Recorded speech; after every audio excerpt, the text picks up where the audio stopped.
Assalamualaikum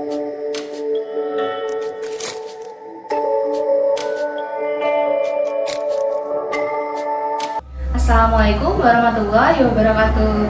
Halo sahabat GM, jumpa lagi dengan kakak. Perkenalkan, nama kakak Kak Ati Sulistiani, salah satu tentor matematika di TPB Gajah Mada. Kali ini kakak akan membahas materi aplikasi rumus Pitagoras di kehidupan sehari-hari untuk siswa kelas 8. Selanjutnya kakak akan memberikan beberapa contoh soal dan pembahasannya. Simak videonya ya. Aplikasi rumus Pitagoras dalam kehidupan sehari-hari. Rumus Pitagoras adalah suatu rumus tentang matematika yang membahas tentang sisi sebuah segitiga yang ditemukan oleh seorang ilmuwan Yunani bernama Pitagoras. Nah, apa sih kegunaan Pitagoras dalam kehidupan sehari-hari? Yang pertama, rumus Pitagoras digunakan untuk menentukan sisi sebuah segitiga yang tidak diketahui. Yang kedua, Pitagoras digunakan untuk menentukan diagonal suatu persegi dan persegi panjang. Yang ketiga, rumus Pitagoras digunakan untuk menentukan panjang diagonal suatu bangun ruang, yaitu kubus dan balok. Teorema ini juga banyak digunakan dalam berbagai aspek kehidupan. Salah satunya seorang arsitektur. Seorang arsitektur menggunakan rumus Pitagoras untuk menentukan sisi sebuah bangunan. Oke, coba adik-adik kita berpikir sejenak. Bagaimana orang-orang pada zaman dahulu membangun sebuah piramida? Orang-orang pada zaman dahulu membangun sebuah piramida dengan menggunakan rumus Pitagoras, yakni dengan memikirkan bagaimana sudut dalam sebuah segitiga saling berhubungan. Ketika sebuah segitiga memiliki sudut siku-siku dan satu sisi miring yang lebih panjang daripada dua sisi lainnya, maka bisa digambarkan seperti ini, di mana ini adalah sisi A, sisi B, dan sisi C, yakni sisi miring. Nah, maka didapat rumus bahwa C kuadrat sama dengan A kuadrat plus B kuadrat. Nah, mengapa demikian? Karena garis C lebih panjang daripada dua garis lainnya. Untuk A kuadrat sisi A sama dengan C kuadrat dikurangi B kuadrat. Untuk mencari sisi B, maka C kuadrat dikurangi A kuadrat.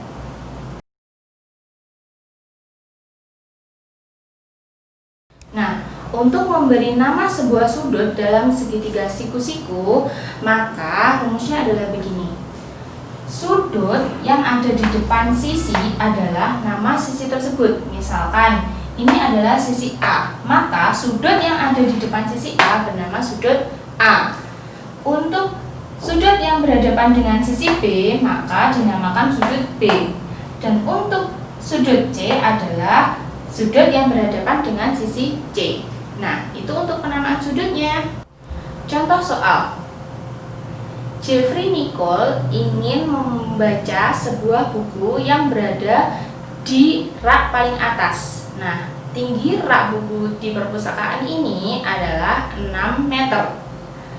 Jarak antara tangga dengan rak buku adalah 8 meter. Nah, sekarang yang harus kita cari adalah berapa tinggi tangga yang harus digunakan Jeffrey Nicole agar dia bisa mendapatkan buku yang ingin dia baca. Nah, kakak gambarkan seperti ini ya. Misalkan ini adalah rak buku. Buku Jeffrey Nicole terletak di sebelah paling atas. Dan ini adalah jarak tangga dengan rak. Ini adalah 6 meter, 8 meter. Nah, yang kita cari adalah tinggi tangga yang harus digunakan Jeffrey Nicole. Maka bisa kita cari dengan cara C kuadrat sama dengan A kuadrat ditambah dengan B kuadrat. C kuadrat sama dengan 6 kuadrat ditambah dengan 8 kuadrat. C sama dengan 6 kuadrat berapa? 36 plus 8 kuadrat sama dengan 64. Jadi, akar 36 ditambah dengan akar 64 sama dengan akar 100. Akar dari 100 berapa? 10. Ya, berarti tangga yang harus digunakan oleh Jeffrey Nicole agar memperoleh buku di rak paling atas adalah sepanjang 10 meter. Nah, kali ini kakak membahas soal ujian nasional SMP MTS tahun 2010 mengenai rumus Pitagoras. Di sini diketahui bahwa sisi miringnya adalah 35 cm. Sisi B sama dengan 21 cm. Nah, yang kita cari adalah sisi A. Bagaimana rumusnya? A kuadrat sama dengan C kuadrat dikurangi B kuadrat. A kuadrat sama dengan 35 kuadrat dikurangi 21 kuadrat. A sama dengan akar dari 1225 dikurangi akar 441. A sama dengan 784 sama dengan 28 cm. Nah, jadi hasil pengurangan dari sisi A yakni sisi miring dikurangi dengan salah satu sisi yang diketahui. Selanjutnya, kakak membahas soal UN untuk SMP atau MTS tahun 2012. Nah, diketahui keliling sebuah belah ketupat 52 cm.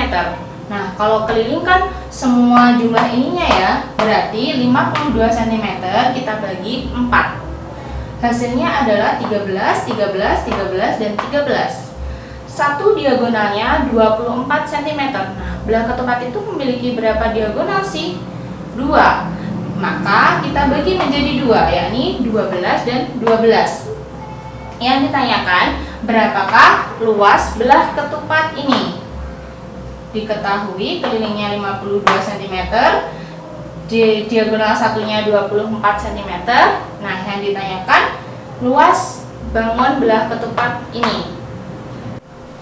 Jawab. Nah, dari gambar belah ketupat ini, apabila kita potong bagiannya, maka didapatkan seperti ini. 13, sisi miringnya 13 dan diagonal satunya 12.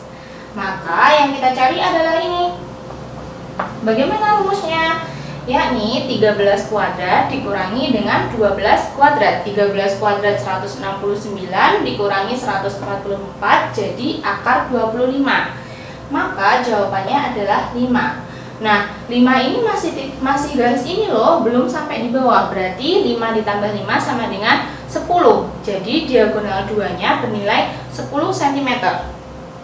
Nah, kemudian rumus luas belah ketupat. Jangan lupa, ini yang dicari adalah luas belah ketupat. Luas belah ketupat sama dengan setengah dikalikan diagonal 1 dan diagonal 2. Luas sama dengan setengah dikalikan diagonal 1 dikalikan diagonal 2. Jadi setengah dikalikan 24 cm dikalikan 10 cm. Ini bisa kita coret ya, 10 dibagi 2 sama dengan 5. Jadi 24 dikalikan 5 hasilnya 120 cm. Maka luas belah ketupat adalah 120 cm.